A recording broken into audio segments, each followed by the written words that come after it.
Pod sloganom "Govorim poeziju, čuvam kulturu" u Priboju je održan 3. festival Dani Danila Lazovića. 3 večeri se u Priboju govorilo o velikanu srpskog glumišta Danilu Lazoviću i recitovala poezija njemu u čast. U ukazivanju stihova takmičili su se studenti pozorišnih akademija iz Srbije, Crne Gore i Bosne i Hercegovine. Po ocjeni stručnog žirija koji su činili profesor Fakulteta dramskih umjetnosti Radovan Knežević, glumci Ivan Bosiljčić i Slobodan Ćustić, glumica i prošlogodišnja pobednica Milica Janketić i u ime porodice Lazović Jelena Lazović, za najuspešnijeg takmičara proglašen je Strahinja Blažić, student Fakulteta dramskih umjetnosti iz Beograda. Ja odavde nosim jedno predivno iskustvo i eto, za mene je ovo velika privilegija i čast da dobijem povelju Danila Lazovića. Prvog dana festivala u Zavičajnom muzeju otvorena je izložba novinskih članaka iz profesionalnog života glumca Danila Lazovića, a drugog dana održan je posebno kreiran program Danilu u čast. Ovaj program osmišljen je sa idejom da se na neformalniji način govori o liku i delu Danila Lazovića, ali i da se afirmiše govorenje poezije. U programu su učestvovali glumci Beogradskog dramskog pozorišta, teatra u kome je Danilo Lazović diplomirao. Vesna Čipčić, Slobodan Bodan Ninković, Marko Živić, Ljubinka Klarić, Milan Čučilović i Mihajlo Laptošević, kao i glumac Atelja 212 Miodrag Miki Krstović. Specijalni gost, glumac programa Danilu čast, bio je Ivan Bosiljčić.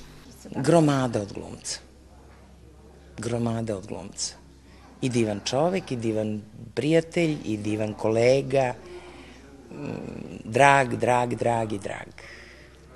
I nekako je ovo večeras bilo potpuno nekako i emotivno i dirljivo i s druge strane tako nekako odmereno i dostojanstveno i akademski, a setili smo se velikog Danila Lazovića, videli smo neke velike glumce mog matičnog Beogradskog dramskog. Jako sam srećan što su u Priboju po prvi put, uglavnom su svi prvi put u Priboju.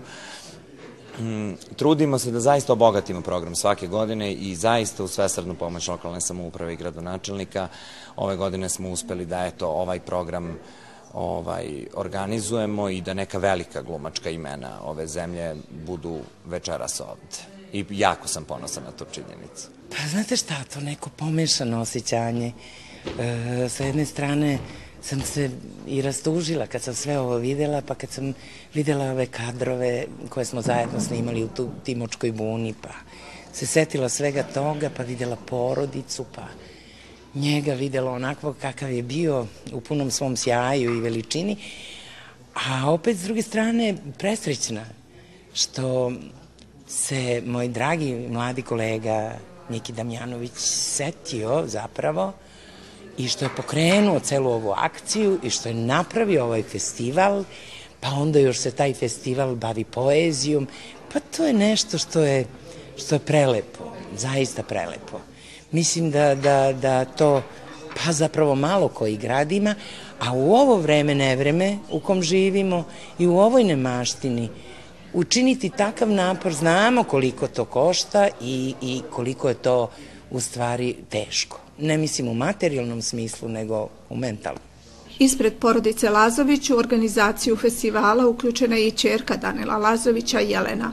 Jedno lepo veče i kad je veče ovako neformalno, bez scenarija i bez tih, da kažem, detalja koje su striktno, koje ja inače volim da se kad zna ko, šta i kako, je vrlo rizično da se napravi, ali drago mi je da je emocija koju je moj otac volio da deli sa svojim bližnjim ljudima, prijateljima, porodicom, ipak se i ovde večeras osetila.